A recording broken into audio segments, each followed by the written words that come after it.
call to order the regular meeting of the Frankfort Plant Board on Tuesday, May 20th, 2025 at 5 o'clock in the community room at the FPB Administration Building. Madam Secretary, would you call the roll? Member DeLong? Here. Member Mason? Here. Member Dutton Mitchell? Member Dutton Mitchell? She's here. Oh.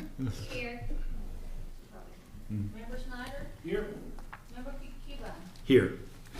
Before we do the next item, I just wanted to mention, apparently we had an employee, Brett Smith, and his mom died in the London tornado this week, so remember him. So, next item, number 2, financials, Mr. Denton.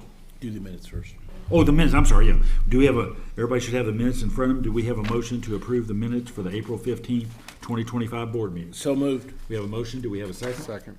We have a motion second. All those in favor say aye. Aye. Those opposed? Aye. Minutes adopted. Next item, financials. Mr. Denton. Yes, sir. Good evening, Board. In your board packet tonight, what we have for you is the full suite of financial reports for the 10 months through April 30th, 2025. Got your statement of net position, your cash and investment schedules, got your loan schedules, statement of cash flows, statement of revenue, expense, and change in net position for all divisions and departments, and check register for 2 most active bank accounts. Kind of what we've walked through the last several months is still holding. When you look at your net position, the biggest item on there is the amount of investment that the plant board has put into capital infrastructure this year. So for the first 10 months of the year, the plant board has put $14.5 million of investment back in infrastructure. Property, plant, and equipment, 63% of our total assets. So that's really the story when you look at the balance sheet. As far as the statement of revenue, expense, and change in that position, we are still doing well considering our budget figures.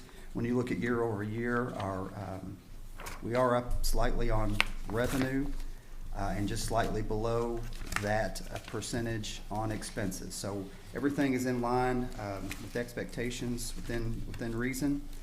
And we're actually moving, kind of looking forward to the next budget year, 2026. In front of you tonight, we've delivered the first draft of the fiscal year 26 budget. That's the July 1/25 through June 30/26, along with the supplemental schedule or supplemental report that kind of goes through a little more explanation of the numbers in the packet. So we have those for you. I believe our public meetings have been scheduled for June 12th at 10. I think it's 10 o'clock. 10 a.m. Yeah. And then, so those are public meetings scheduled. I know we've had some meetings with board members on the water division and also some on payroll. So if anyone would like to meet on the electric or telecom or any of the admin departments, we'd be happy to meet. A little update on where we are with our audit for this current fiscal year. That would be the year ending June 30, 26. Our auditors will be here the first week of June for preliminary audit testing. They come in and do some things before the end of the year, so that it'll kind of move things along whenever they start, usually at the end around August. So got a lot going on in the financial realm. I'd be glad to answer any questions about April or the budget. Mr. Chairman, Mr. Order, I'll make a motion to accept the financials from April 30th, 2025. We have a motion to accept the financials. Do we have a second? We have a motion and a second. All those in favor say aye. Aye. All those opposed? Financials are accepted. And just 2 quick notes. One is, for planning purposes, this budget that you've got in front of you is based on a 3% COLA. That's what's in the state budget, which is what all state employees will get. That's what the county's doing. Have we heard yet, David, what the city's doing? I did see an email on that, but I can't recall. Right. And the county schools is doing 4%, but the county for sure is sticking with 3. And we've got 3 in there. If anyone wants to get the figures on what more or less would cost, David can provide them. But for purposes right now, we had to pick a number. And like I said, we pretty much, that's what state government, with the General Assembly authorized state government for 2 years. And that appears roughly to be around where inflation's going to be, give or take. Who knows? I mean, right now, it's dropped below 3. It was at 3. But that appears to be about what cost of living is at this point. And the other item is, next week, Steve and I are going to meet with Gary and David just to kind of go through where we're at in terms of just setting out the presentations and everything for the budget meeting. If anybody's got any thoughts, suggestions on how they want to do that, we'll go through it, kind of lay that out, make sure everybody's got everything they need. Then we'll send it out, let everybody look at it. If you want to make changes, fine, but kind of get everything lined up and kind of how we want to proceed. You've got a lot of supplemental information tonight that Steve, that Michelle's worked on, did a great job putting it together for your study, plus other information. So if you need more, like I said, like David said, if you want to get more involved in a particular area or you want more information on something, just feel free to ask whatever you need, and so everybody's got what they need when we hit that day. So, okay. Next item is turn it over to Mr. Snyder. We got 2 public hearings. Sir? Thank you, Mr. Chairman. This hearing will now come to order. My name is John Snyder, and I've been requested by the board to conduct this hearing. With me today are board members and staff of the Frankfurt Electric and Water Plant Board. We are here to receive comments regarding the following items. Number 1, increasing the rate for basic network pass-through fees, cable network pass-through fees. Number 2, increasing the rate for bulk cable 1 and bulk cable 2. Number 3, defining new next-band internet packages and rates and new add-on services. Number 4, establishing a next-band stream light package and fee. And number 5, updating Section 8 of the tariff. This public hearing was advertised in accordance with the regulations for public notification and appeared in the May 10/11/2025 edition of the State Journal newspaper. To conduct this hearing in an organized fashion, we've asked that anyone wishing to comment register via email with Kathy Poe or Kathy Lindsay, and you can just do that on our website. The hearing will be conducted informally and voluntarily by the Frankfurt Electric and Water Plant Board in order to accept comments on the above items. Both oral and written comments will be accepted. Any and all persons present who wish to make a statement will be afforded the opportunity to do so. If you have a written statement to accompany your oral presentation, a copy of that written statement should be presented to the board prior to your presentation. Oral presentation should be limited to no more than 3 minutes, and if necessary, I will interrupt and request the presentation be completed due to this time limit. I may ask questions of any person presenting oral comments where it is necessary to clarify the nature or substance of the comments. The board reserves the right to answer questions at a later date, and it is the job of the board to fairly consider various points of view and information. We want public input and involvement and hope you do not find our standard procedures to be restrictive. Additional oral and written comments will be accepted and considered if they are submitted no later than the end of business hours on Tuesday, June 17th, 2025. To submit a comment, please contact FPB at 352-4372 or on the website at www.fpb.cc. I'll start out with Harvey Couch, and he will give an explanation of the 5 items that are the subject of this hearing. Thank you, Mr. Snyder. Just quickly to just review the items. We're requesting an increase on our cable network pass-through fee, which is, of course, as it is every year, just an increase on the pass-through costs that FPB takes on to deliver the cable network. And similarly for bulk cable, those increase at the same rate. We're creating new next-band internet packages that we think will provide more value to our internet customers, and then also in the interest of creating more options for our customers, are going to create a new video package, an internet-delivered video package that we think will be appealing for those folks that are not interested in sports or local broadcast channels. And then finally, the tariff revisions regarding Cable 10 and giving us some flexibility for creating more local content that we think people will be interested in watching. So I'm happy to answer any questions. I don't believe anybody's registered, or I have not received any comments. We have not received any comments. Okay. Thank you, Harvey. Do any board members have any questions? I know we talked about this the last meeting we had back in April. So that's it. Harvey, thank you. If I could just point out, John, that the one increase we're doing is just a pass-through. We're not raising our fees. It's because of the programming that we buy. But like That's it's right. always been, right? We do that every year, and we break out the bill to show the part that stays. And then some of the new tiers actually give our customers a chance to save money, right? Yep. Yeah, we'll get into more of that when we after next Right. month. Right. So remember, if any of the public who might be watching do want to comment, you can go to our website, www.fpb.cc, prior to our next meeting on Tuesday, June 17th, and we will accept written comments, and you can also phone in as well. Thank you, Harvey. Thank you, sir.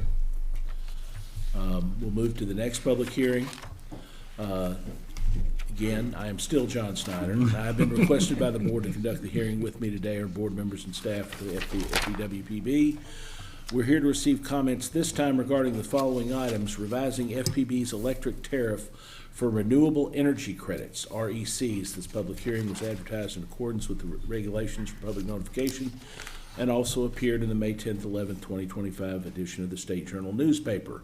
The same procedural things that I spoke about for the cable hearing are going to hold over for here. We do not have anyone sign up for this one either, Kathy, okay? I will have Travis McCullough please provide some summary of the details. And again, if anybody is watching, the same comment procedures are in place. If you would like to make a comment anytime before the next meeting, June 17th, you can go to the website and do that. So Travis, if you take it away and give us a short explanation for anybody who might be watching at home. Sure. Good evening, everyone. I'll be very brief. So we've had a renewable energy certificate program in the tariff for some time. We modeled the program after other utilities that had, a similar type of program. We're asking the board to consider is revising the tariff to eliminate the two-tier structure for REC. So we have a residential and a commercial tier. $5 per block for residential, $13 for commercial. We're asking to consolidate that into just one tier. So everybody that wants to participate, it would be $5 per block, regardless of what type of customer you are.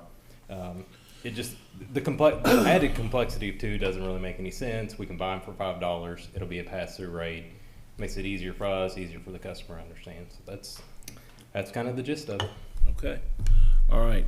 Pretty simple, pretty short and sweet, completely voluntary, of course, for anybody who wants to take advantage of it. Right. And like I said, for either one of these two issues, we will be accepting public comment, and we would appreciate any comment any members of the public might have. Thank you, Travis. Thank you. Thank you, sir. Ms. Poe, did we have anybody signed up for public comment? Did we get any web comments or anything? No customer web comments. Okay. Moving on to number 5, I'd ask Gary, because there is a possibility of severe weather later tonight, that we're going to suspend normal departmental reports unless, Gary, you've got anything that we need to discuss. I don't, except all departments were busy in the construction and to take care of the things out of the storm and the new commercial, construction. So, but if you have any question particular area, we're happy to answer it. Okay. Now we'll move on to number 6. Consider award a bid invitation 1823 metal poles to Brownstown Electric Supply in the amount of $84,826.65. Can get rid of that 65 cents, huh, buddy? No, sir, they have to have it. Leanne is out tonight, so I'm covering for her. This will be mostly used for electric, even though it is a stock item. So staff prepared a bid for 55-foot and 65-foot metal poles. These are standard inventory items that need to be replenished. The invitation was sent to 10 vendors. 2 responses were received, and after evaluating the bids, we recommend awarding to Brownstown Electric Supply. They were the lowest bidder and met the specifications. Happy to answer any questions. Of Travis? Do we have a motion? Question. Oh, Catherine? So there was a considerable difference in the 2 bids received, and are we familiar with the quality of the poles? I think one's like McWayne versus Rome. That's correct, yes, and we're recommending the McWayne pole, which we have used quite a bit. They're different materials. The McWayne pole is a ductile iron. Roan or steel poles, more traditional steel pole. Both are suitable for our needs, and like I said, we've had good experience with McWayne, so we're all satisfied with the quality. I think we're in good shape. Okay, great, thank you. Yep. Any other questions? If not, do we have a motion? So moved. We have a motion. Do we have a second? Second. We have a motion and a second. All those in favor say aye. Aye. Those opposed? Contracts awarded. And Travis, I wanted to, for you and Gary, wanted to compliment y'all. Another utility here in the state is in front of the PSC. asking for a significant rate increase, and part of that rate increase is replacement of poles. Yeah. And don't get me wrong, in the storms like we've had, no pole's gonna stand up. But to compliment you and Gary, because you all started, and like I said, any bad storm can get you. But you all started this some time ago, looking at the poles, determining what needed to be replaced, what was vulnerable. And we've had that, and we've built it into the rates, and you all have done a great job on it. So, I mean, you can only take so much wind, but still, you've been very proactive in the area, and just wanted to compliment you. Yeah, well, thank you. Yeah, I think it's paying dividends. Yeah. For sure. Next item, 6.2, consider approval of amendment to AMI contract between Census and FPB. Travis. Yes, sir. So this one is a little longer. I'll try and be brief. So we really embarked in the AMI project when we signed the contract with Census in 2020. We're, of course, as we've talked about quite a bit, getting near the end of our deployment. Now, if we expand water, that may be a different case. But in FPB terms, our deployment is nearing wrapping up. So there were several items kind of as we come to the end of that process that need to clean up. A few changes to the contract we'd like to present for consideration. The first one is the electric meters. So the original contract had electric meter models and prices associated with them. The vendor is retiring that line. The main reason they're doing so is that was a pre-COVID design with pre-COVID chipsets, and everybody probably remembers the chip shortage. So they had to retire that line. The new meter has new pricing. It does represent a price increase. There are some additional features to it too, but we think it's kind of in our best interest to go ahead and get on board with the new platform again. They're retiring the old, so we wanted to get on this new platform.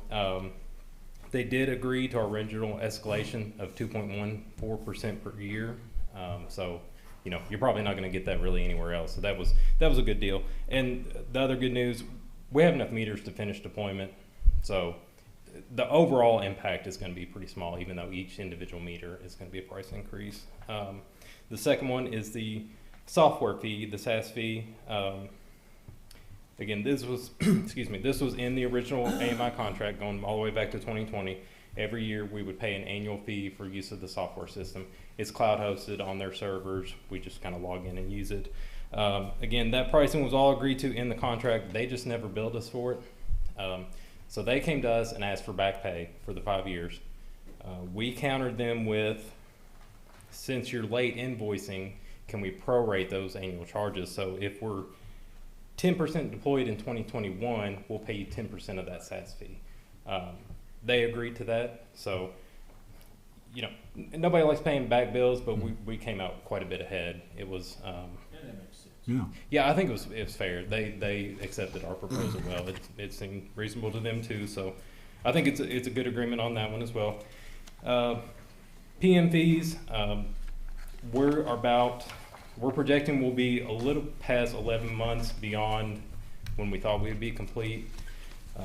We'd like to keep our project manager on board. We're paying them about $4,500 a month now. They agreed to reduce that fee to $2,200 a month. I think it is. It's in that amendment there. Basically cut it around in half.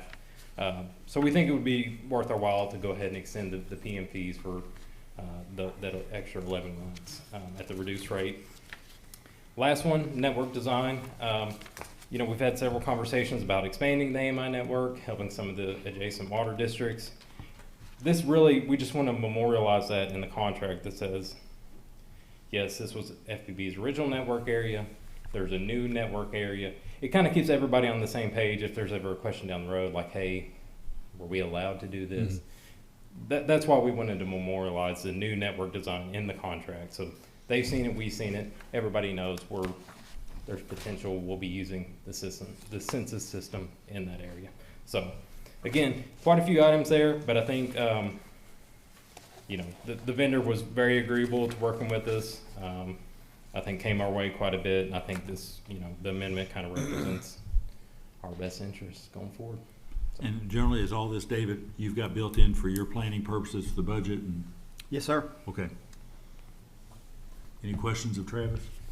And since when we're going with the new meters, there's no question going down the road as we have to start putting in the new meters to replace old meters, that as far as compatibility or whatever, right? We should be fine on compatibility. it has some new features. We've already started testing a little bit with the new meter. I think we're gonna be fine. It has the same kind of look and feel with a little extra Okay. bells and whistles, if you will. Any questions? Do we have a motion? Do we have a second? Second. We have a motion second. All those in favor say aye. Aye. Those opposed? Contracts approved. Next item, 6.3, consider awarding low service building roof replacement to Pierce Blackburn Roofing in the amount of $39,740. Brandon. The low service building roof is in need of replacement. Water's gotten underneath the membrane and the concrete decking, and is in need of a full replacement. Pearson Blackburn will You might replace. want to tell them where that building's at. A low service building is right on the river. It houses the 3 low service pumps. Pierce Blackburn will replace the roofing and provide 2-year workmanship and 20-year manufacturer's warranty. 3 contractors were contacted for quotes. 1 quote was received after meeting with 2 vendors. Pierce Blackburn being the only quote. Staff recommends awarding this contract to Pierce Blackburn Roofing. Pierce Blackburn has done work for us in the past. Roof repairs are included in this year's budget on page 29, line 215 for $125,000. Any questions? So are we coming in, was that the 125 for more than one project? Yeah, they're all, there's 5 roofs out there total, and there ended up being some warranty work, so we didn't have to spend the whole amount of money that we budgeted for, so. Okay. Did we, just real quick before was there a lot of repairs we had to make on the water treatment after the water went down, the flooding? No, there were no repairs. They Okay. just, had to put all the VFDs Right. and just putting back what they raised up Yeah. was the only thing, so. Okay. Do we have a motion? So moved. Do we have a second? Second. We have a motion second. All those in favor say aye. Aye. Those opposed? Contracts awarded. Thank you, sir. Thank you. Item 6.4, consider approving an agreement with X to repairs and painting service at the Han Tank. I believe that's going to end up being Sam Estes Painting. Yes, and I believe. guess you all may have seen today some exciting videos from Charmista. No. Oh, yeah. Oh, good stuff. Charmista, take it away. So this is a follow-up to a previous agenda item. The board approved an agreement to perform a tank inspection and cleaning service on the interior and exterior of our Han tank, which is our 3 million gallon ground storage tank.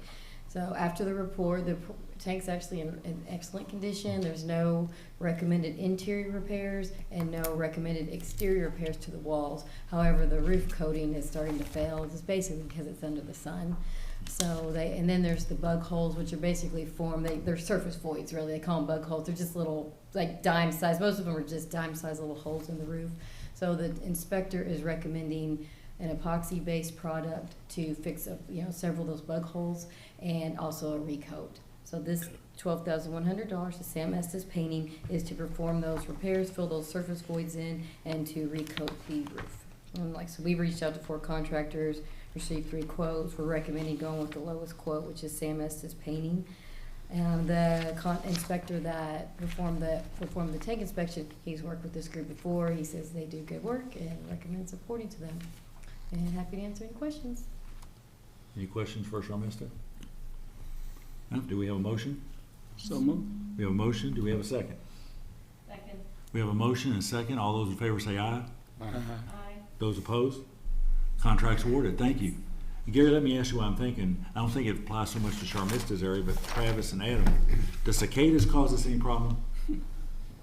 Connections, wiring, transformers, anything?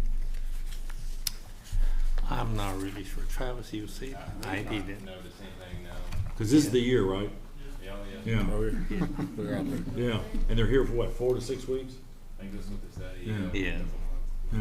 So, Quite a- anyway, I was just curious. Thank you. Number 7, Gary, any comments? No, thank you.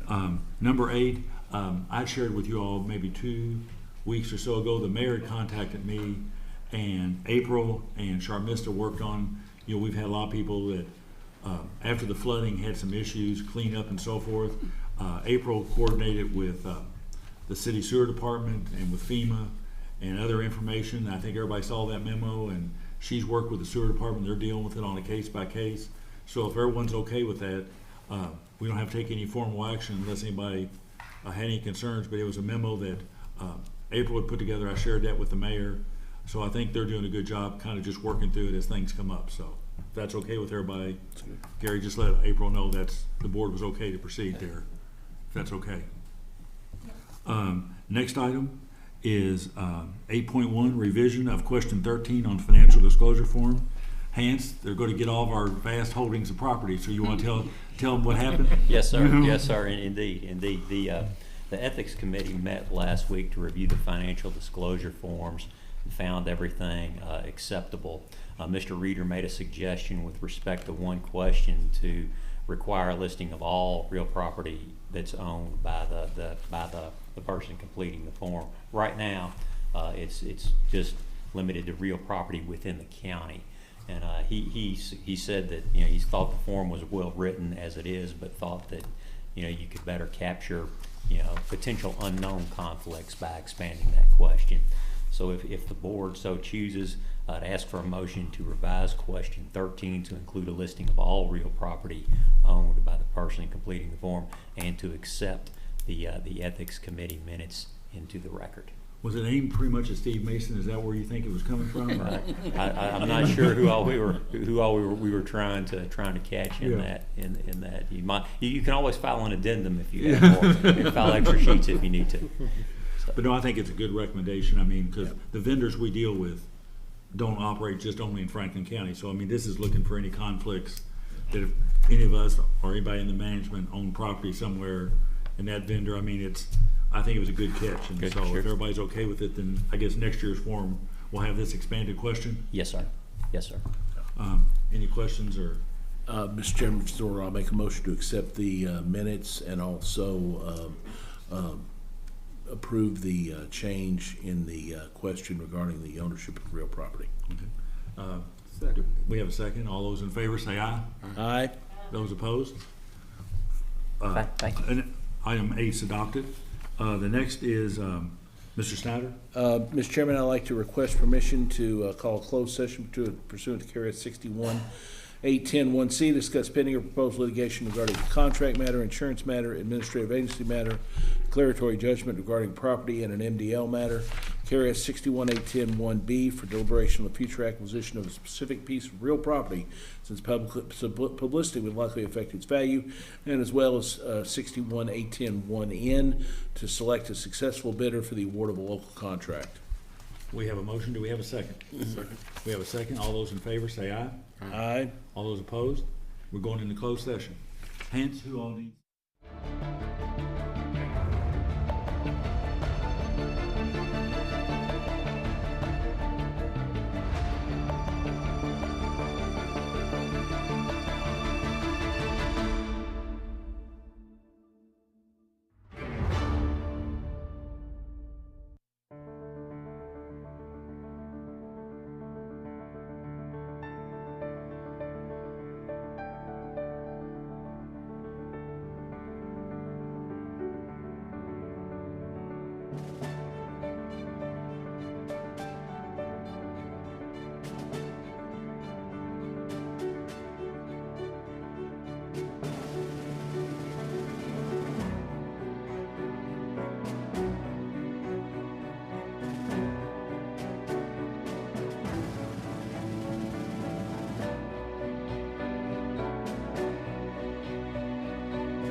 Chairman, I would make a motion to come out of closed session.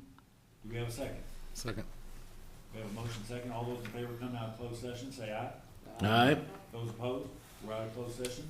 Do we have a motion to adjourn? Or do we? Mr. Chairman, I'd like to report that no board action is necessary from the discussions that occurred in closed session. And then I would make a motion that we adjourn. We have a motion, that we have no action to take and to adjourn. Do we have a second? Second. We have a motion second. All those in favor of adjournment, say aye. Aye. Those opposed? We're adjourned. Everybody drive safe. Thank you all.